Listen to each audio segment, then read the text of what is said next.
When dawn broke in Istanbul this morning, the sun shone on a failed coup. Soldiers, their hands up in surrender, walked out from behind the tanks that they'd parked on the bridges over the Bosphorus, and they made their way meekly towards the police lines. Then they formed up into columns under guard. Nearly 3,000 soldiers were arrested today. The scenes here were orderly and peaceful. The night before, though, had been anything but.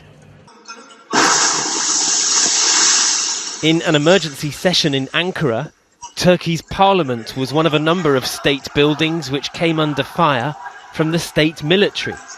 A faction within the army announced that it was taking power to protect Turkey's secular traditions from President Erdogan's Islamist-leaning but democratically elected government.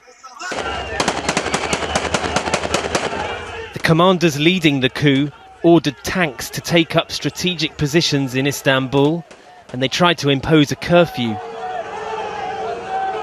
It didn't work. Crowds quickly appeared on the roads to challenge the soldiers. People shouted at the tank crews to go back. The soldiers responded with gunfire.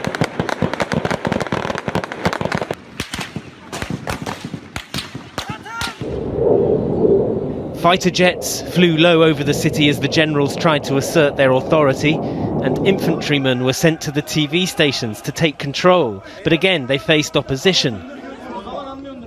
"Don't try to threaten us," said this employee. İyi akşamlar. İyi akşamlar efendim, buyurun. It was from one of the TV studios that Turkey's people first heard from their president. Tayyip Erdogan was on holiday last night, but he called in on FaceTime to encourage them to ignore the curfew and protect their democracy. Ve bu malum yapıya ait. Soon enough, the studios were full of the president's supporters celebrating the failure of the coup. And today, they were still on the streets. There were tanks parked along this stretch of road into the airport last night, but there's no sign of them now. President Erdogan called on his people to reclaim the streets, and that's exactly what they did. As those who had moved against him were being rounded up, the president was back in Ankara and back in charge.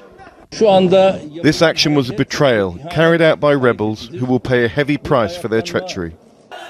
The president's support appears only to have been made stronger by the coup attempt. The tanks which tried to dislodge him are now no longer a threat. The government may be safe, but it rules a nation which has been profoundly shocked. Geraint Vincent, ITV News, Istanbul.